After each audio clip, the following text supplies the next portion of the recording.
Now, the author of the report documenting those allegations about Trump and Russia has been identified as a former British intelligence officer. Simon McGregor-Wood is in London with more.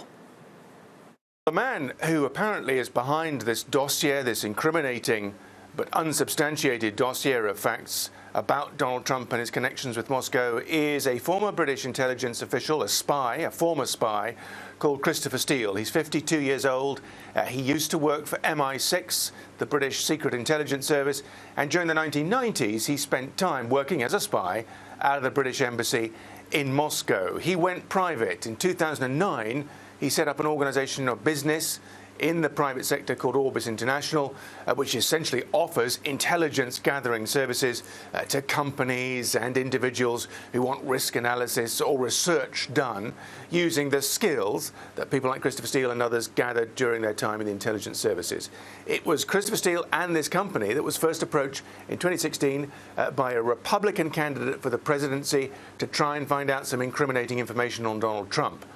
He has a good reputation because he's got a connection with the FBI. He provided the FBI with all sorts of intelligence on FIFA, the governing body for football, which led to all sorts of FIFA allegations against various officials. It blew open the whole FIFA corruption scandal. It was Christopher Steele, primarily, who was responsible for digging up that information.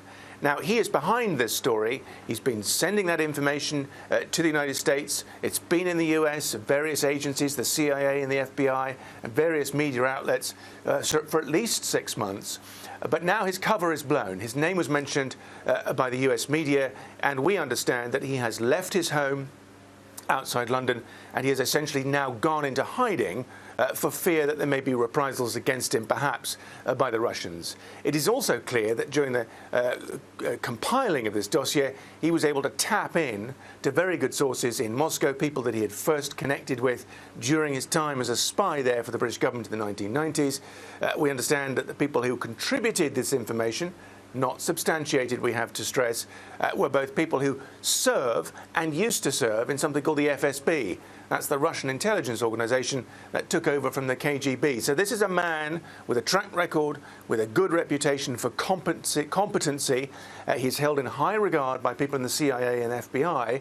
So when something comes from a guy like Christopher Steele, people take notice. And I think that's why this intelligence dossier has got so much credence, at least within the American intelligence services.